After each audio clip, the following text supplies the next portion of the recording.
It is my huge pleasure to introduce our next guests, who are going to be talking about a title that nearly destroyed Twitter, and they released a trailer that made a huge splash in the US. So please welcome Greg and Daniel from Shedworks.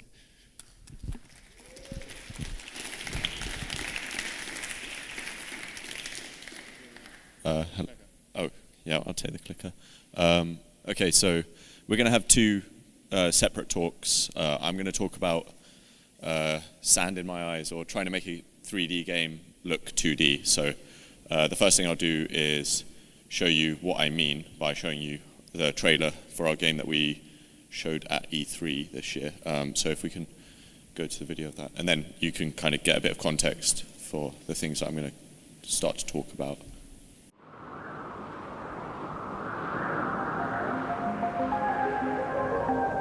Come on to me, show us the way. I'm caught between the wind and parts of the unknown. A door between two worlds, a sight to see. It feels like everything is moving.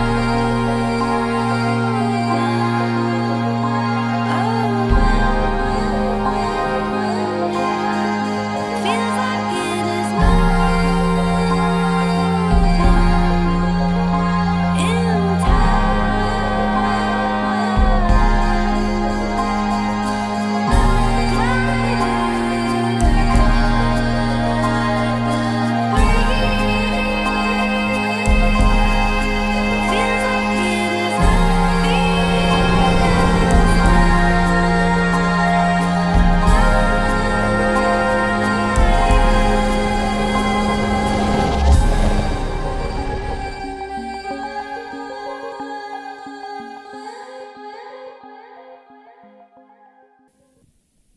Yeah, so that's our game, Sable, and that was a trailer that we showed for the game at E3. And so in terms of the style, we really were trying to make a game that was, yes, 3D, but felt like you were maybe looking at a hand-drawn thing, or like a 2D animation, but in gameplay terms still works as a three-dimensional environment. So the first thing we did was kind of look at a lot of non-video game inspirations. So we first looked at the clean line styles of European French comics, the likes of Mobius, Tintin, as well as more modern kind of comic artists like Killian Eng, Jared Moralt, Brandon Graham.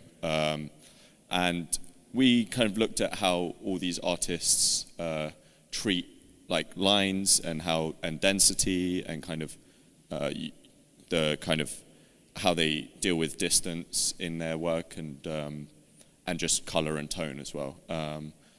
So this is Killian Eng, this is Brandon Graham. Other inspirations included movies, so Star Wars was a fairly obvious one that we kind of looked to for inspiration, and this kind of is, what we looked to a lot for when it came to the trailer, but also just composition stuff. And Dune is another kind of big inspiration of ours, but the unreleased Dune, the like Jodorowsky one, not the released one. And then we also looked to animation studios, because as great as a lot of those 2D comic artists are, their work never really translates that well to movement. And so we looked a lot at Studio Ghibli work, because the animation in that work is fantastic. And we looked at Akira and Tekkon King Crete as well. And then our other inspirations include a lot of architectural inspirations, but I won't go too much into that. So the other stuff that we looked to was how other video games handled this, and what's kind of different about the way we're handling this versus other 3D games that tried to look 2D. So Ni no Kuni was kind of an obvious one to look at.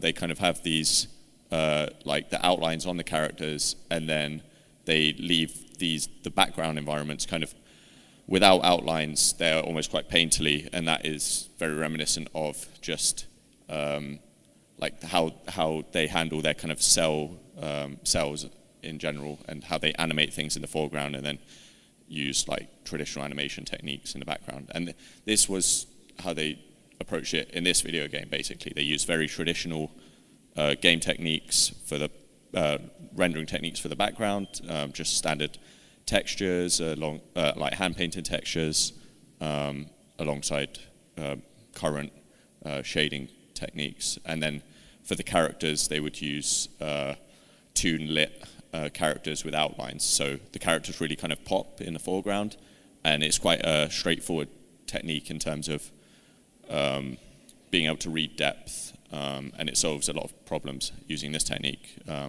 that we had to deal with. So I'll get more into what those problems are.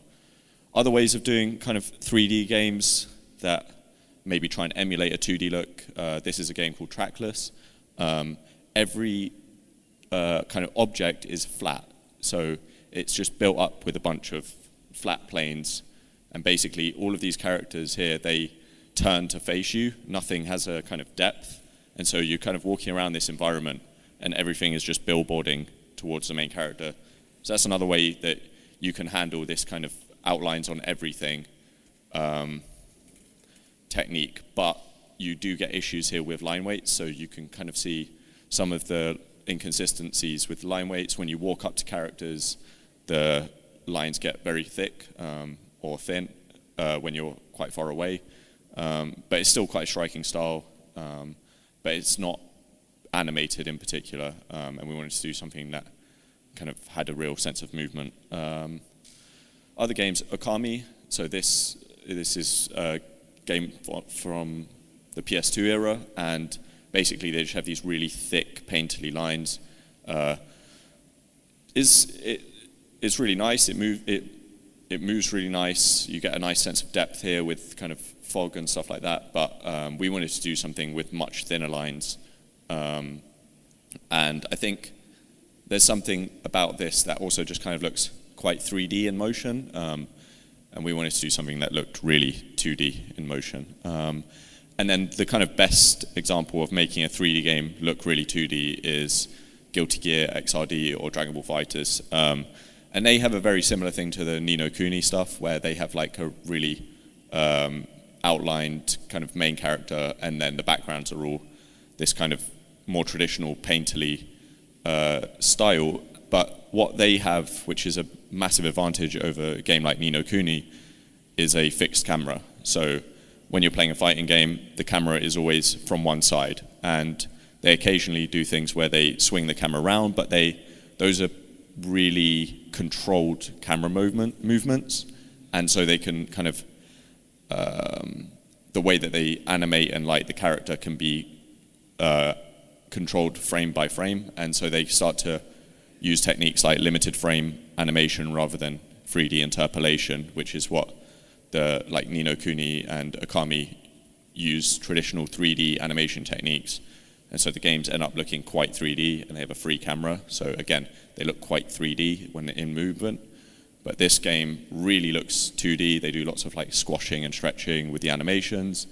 It's very well handled, but they do have full control of their camera, and that's something that we really lacked. So that was another really difficult thing for us. And you also don't really have to like depth.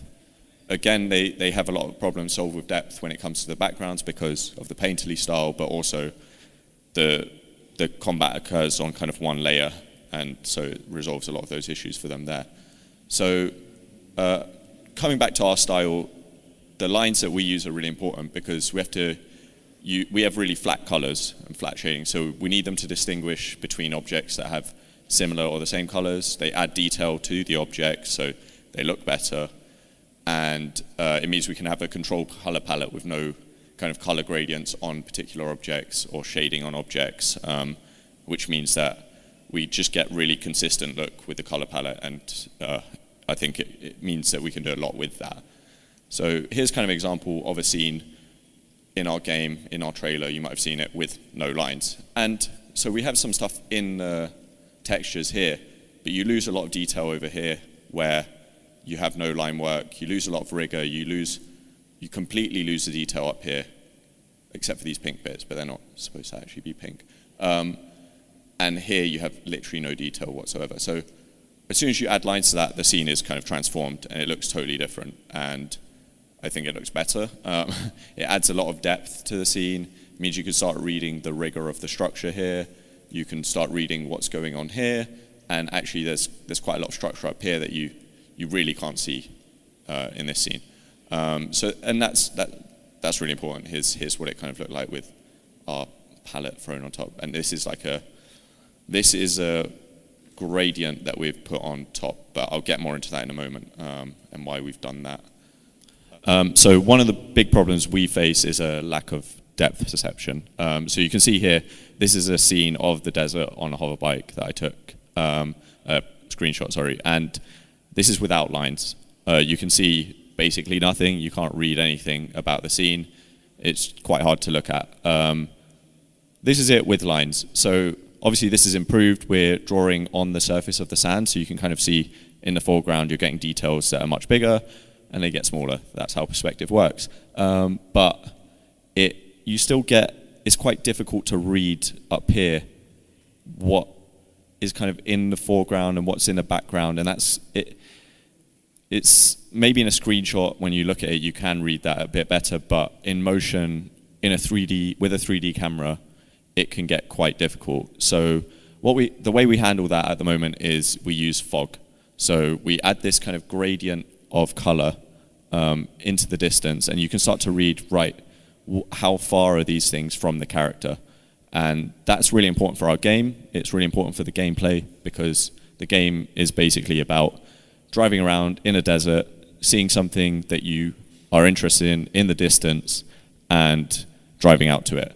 But if you can't read how far away something is, or even what it is, then the game becomes basically unplayable. So this was how we solved this problem. It took a bit of time to figure out how to solve a lack of depth perception, but we're using different techniques for different areas. So part of this is just having objects as well. Like we have this kind of area of grass as well, which is actually really important to show that there's depth. And then here it is without lines, but just with the fog, just to show you what it looks like.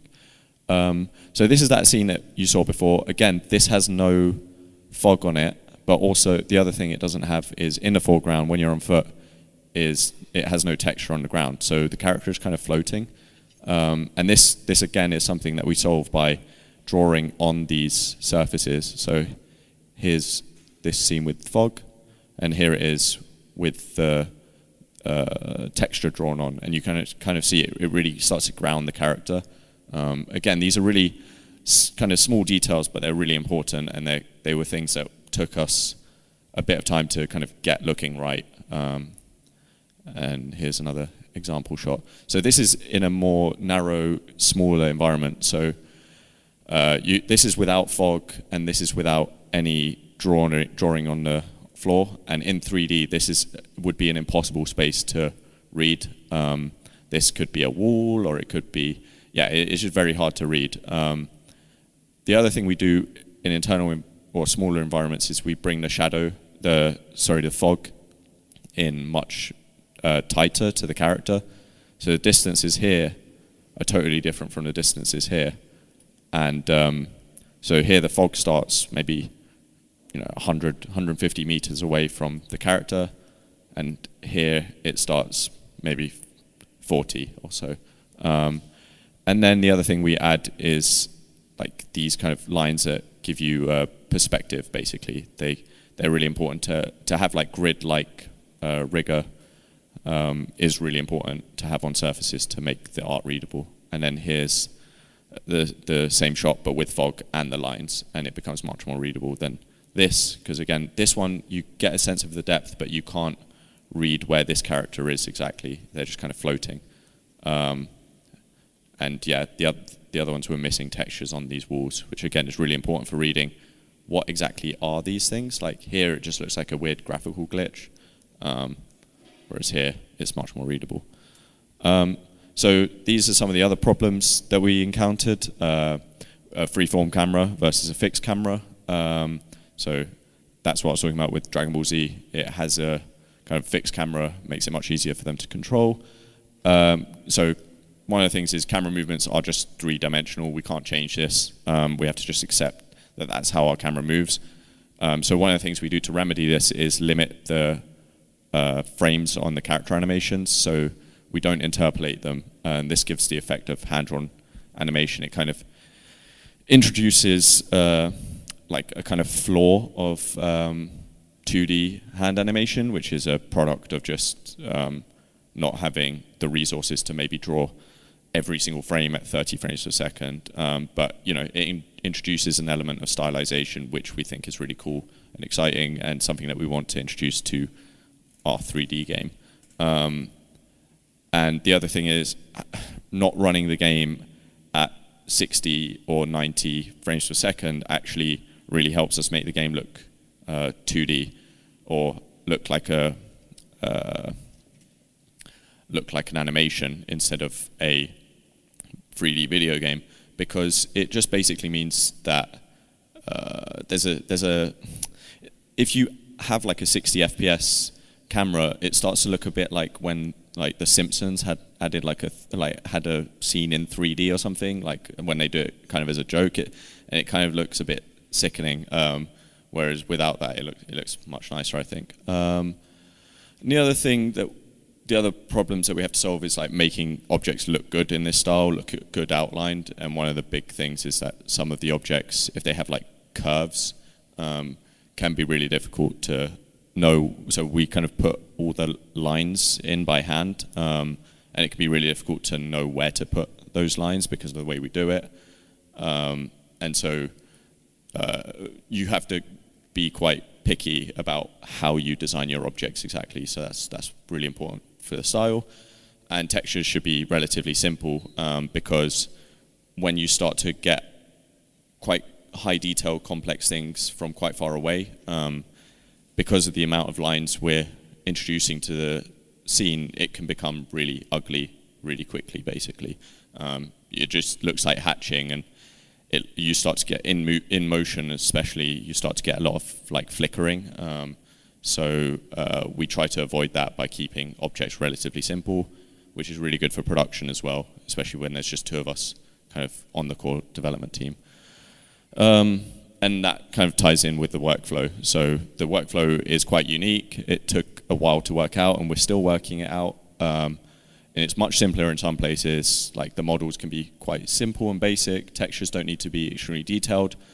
But it's quite complicated in other places. Like we have to pick, right, where are the outlines going? And there's not really a good way of previewing this. So it's sort of, you just have to start getting a good feel for it at this point. But I think the fact that I'm not from a traditional game art background really helps me here when I'm making models or textures, because it just means one, I think I'm a bit more I don't have to unlearn any habits or techniques, but also I think it actually is much more relevant because my background's in architecture. It feels much more like architectural modeling, where you might add lines to a model after you've finished. So here's some screenshots of the game. This one's really funny actually because there's no fog, but it's actually quite readable because of the way we're doing the lines, and also it's still. Whereas if you started to add motion to this, it would be hard to read. And yeah, this is just for fun. And then I just thought we could, if we had time, show more, but I don't think we do. Yeah, okay. Maybe we can have a look after. But yeah, I'll pass it over to Daniel. Hello. No, it's not my mind. All right. Hi. Hello. Okay. So my half of the talk is going to be about the production of the trailer. So how many? All right. So how many of you are game developers? How many of you are animators that like might be thinking about using Unity, or maybe have tried using Unity, that sort of thing? Okay, cool. So yes, so this is a little bit of a more technical talk. It's sort of about some of the features. So we build the game in Unity, and so this is about some of the features that Unity have started introducing that really help for things like film production. So this is just, I'll go through each of these. These are sort of these are all features that are made by Unity, they're developed by Unity. Some of them are kind of experimental, some of them are only a couple of months old, but they're all free. They're all readily available. They're all reasonably well documented. And so I'll just jump into that. So the first one is a tool called Timeline. It looks like this. So this is one of the shots in the trailer. This is, I think, the final shot of the trailer, or the second last one. And so it might look familiar to people that have used video editing suites. It was kind of modeled to look like that, but the idea is that you can sequence lots of different parts of your game. So here we have at the top, the first track, those are the animations that the character is playing. The second one is the camera, when the camera comes in, when it cuts, things like this. And yeah, this is just basically the backbone of sequencing things in Unity. It's pretty good. They added it, it's only a year old, but it's sort of, they're adding new things to it all the time. And down here, this will give you a little introduction. So the next thing is Cinemachine, which is a camera system that Unity have built.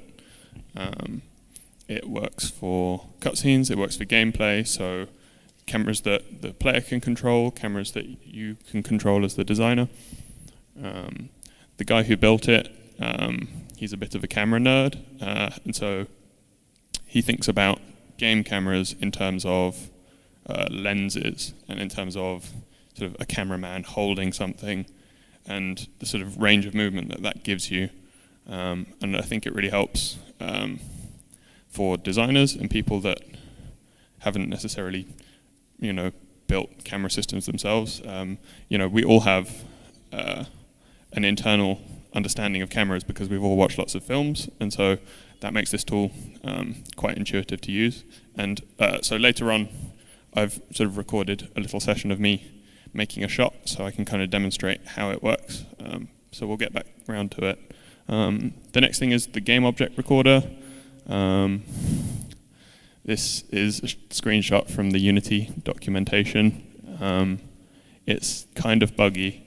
They're still working on it, but it's quite cool. It means that you can have a character run around. You can record some gameplay of a person actually playing the game, and then that will get turned into an animation clip, and then you can take that animation clip and you can put it back on a timeline.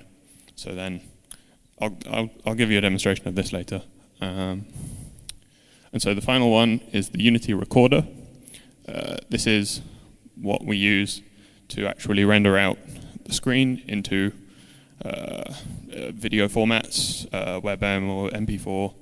I think we did PNG sequences for taking into Premiere and things like that. Again, it can go on a timeline. You can get extremely high res footage of your game. You can run the game at 8K resolution if you want. So yeah, this is really helpful. They released this a couple of months before we started production on the trailer, which was kind of a godsend. That was amazing. But yeah, so that's everything that we used, and so I can just I can kind of walk you through the process of using those tools. So yeah, this is me running around playing the game. So the first thing I do is pop out the little, here we go. Okay, so this is a script that I wrote that uses, so this is the game object recorder. So I'm holding a controller here, I'm running around, and Unity is capturing the movement of the player. You can see it goes into slow motion so that it gets smooth, it gets an even step between each of the frames, so that the animation that comes out the other side is perfectly smooth, which is very nice. particularly if your game doesn't run very well, and ours currently doesn't run amazingly. But so yeah, so that's me saving a clip, and I can preview this clip.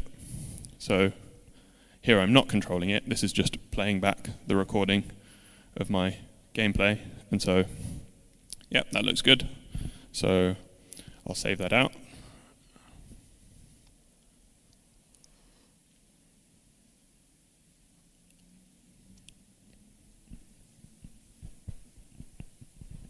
And so this is Unity creating an asset, an animation file that lives. I can use my laser. I think I'll point to it in a sec.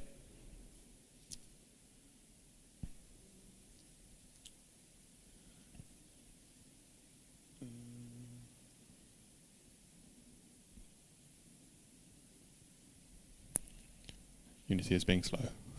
Come on. Okay, here we go. So I called the file run example, I think, and yep, here it is. So this is the clip of my player running. So that's now saved. So if we then go into the scene, here is the environment. I've made a timeline object. So this is a timeline I made. It has a track with a camera in it already. It's cool. So this is a camera, and this is where this is the shot that lives on the timeline. So here I've got a little dummy object that looks a bit like the player, and so I can play back. So you can see it's not it's not moving, it's not a human, but that was exactly where I ran, and so this is a good way of previewing it.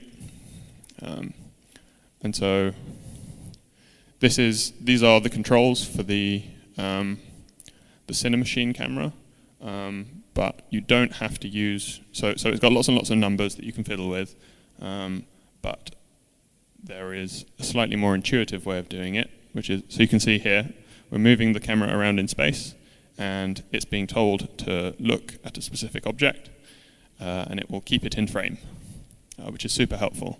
And then if I want to position where on the screen it goes, things like this. So you can see here, these sliders are kind of updating. So you don't have to know what all these numbers mean.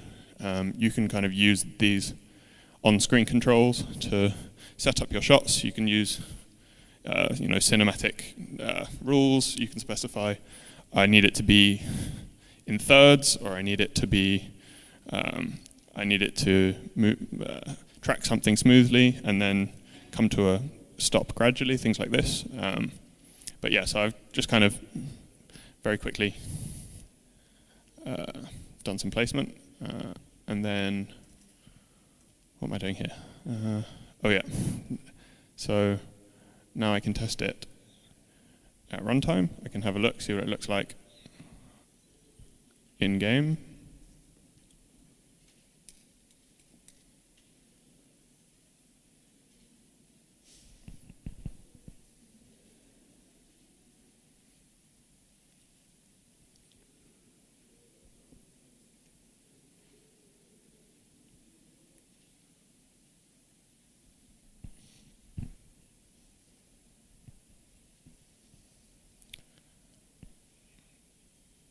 Unity is being a bit slow.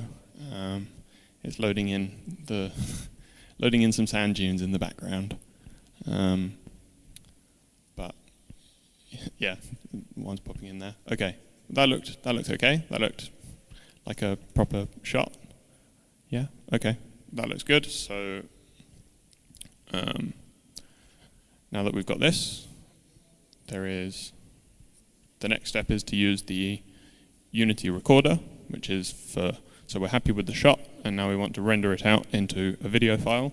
So this track down here, which I muted before, this is the recorder track. So it lives on the timeline like everything else. And up here we have some settings for things like format, bit rate, resolution, aspect ratio, audio settings. There's quite a lot of options. And I set all this up earlier, but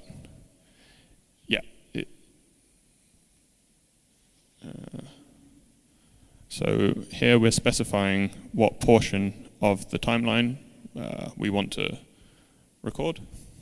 And then, so this is just picking a nice time of day.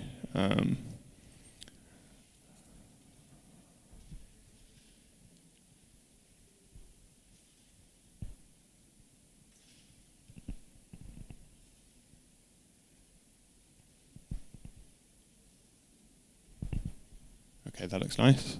So then we just unmute the track. And then oh no, okay. So here, this bit, here it should be recording. It's not. I need to restart Unity. This is just a bug. But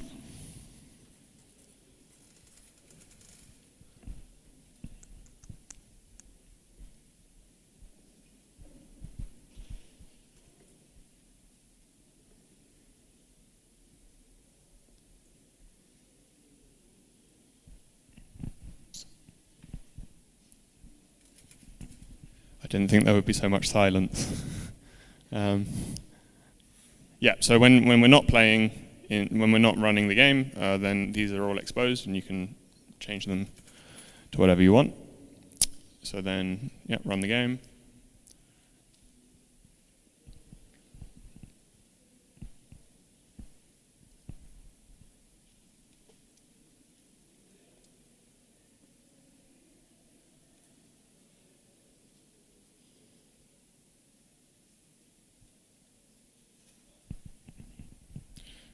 Yeah, so then we just play the timeline, and then we can see, so it suddenly switches into, so this window is now in 1080p resolution, which is what I specified in the settings. And you can see it's massively slowed down. So what happens is the in-game clock is being frozen in between the frames while it renders it out.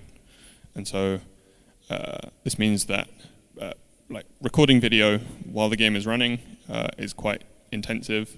So if your computer isn't extremely powerful, you'll get a very choppy frame rate and it will look kind of bad. So the point of this is that it slows everything down so you get nice even frames and everything comes out looking smooth. And so we could have made the trailer in 4K 60 FPS video.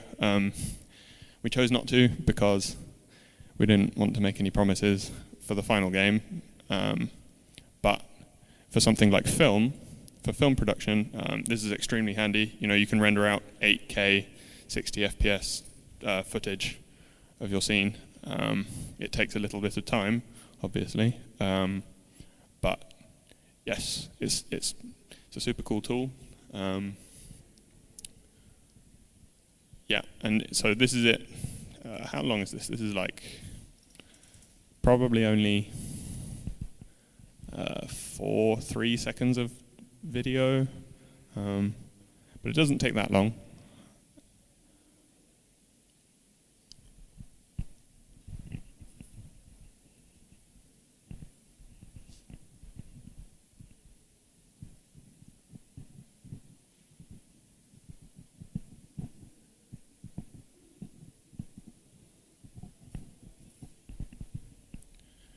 Okay, so we've recorded the clip, and so that has now gone out to an MP4 file.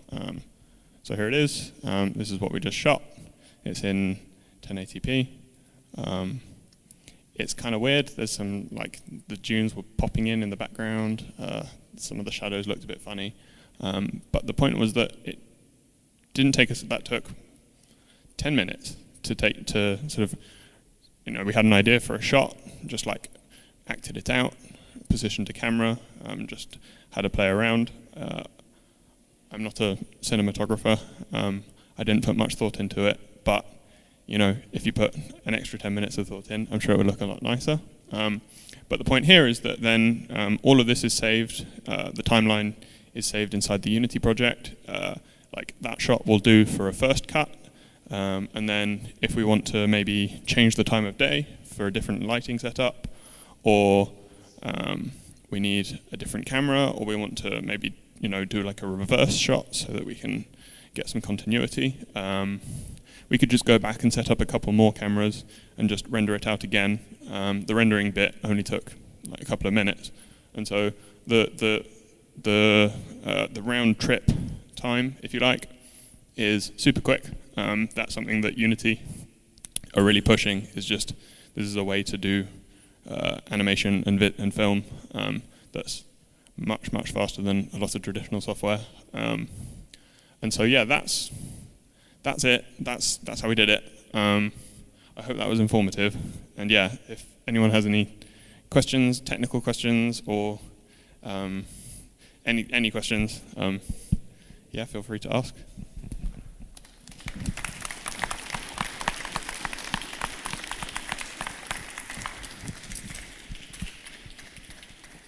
So if anyone of you have a question, just raise your hand and I will bring You the mic. can ask Greg questions as well, if you want.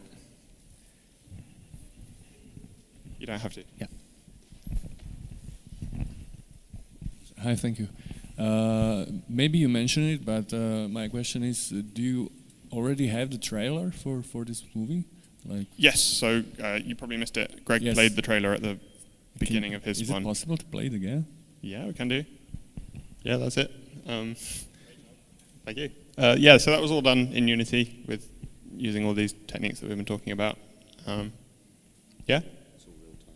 Yes, it's all shaded in Unity. It's not, obviously we rendered out the footage, but it does run just inside the engine. Unity is amazing. Yes.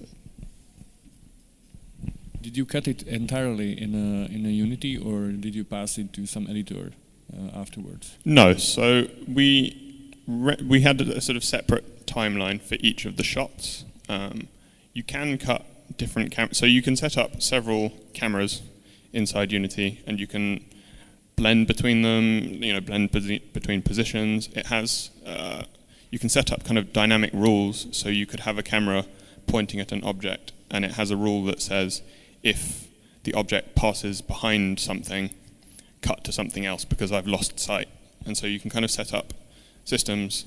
These are more for kind of gameplay, where you maybe don't know exactly where the player is going to be because they have control. So it has some kind of smart systems for cutting between cameras, and then also you can just be super. I want this shot here, this shot here. We tended to kind of just render quite long shots because we didn't know exactly how much footage we needed for each of them, and then we just cut them together in, I can't remember what we did it with, but yes, just regular video software. Any more questions? Yeah, if there's anyone else.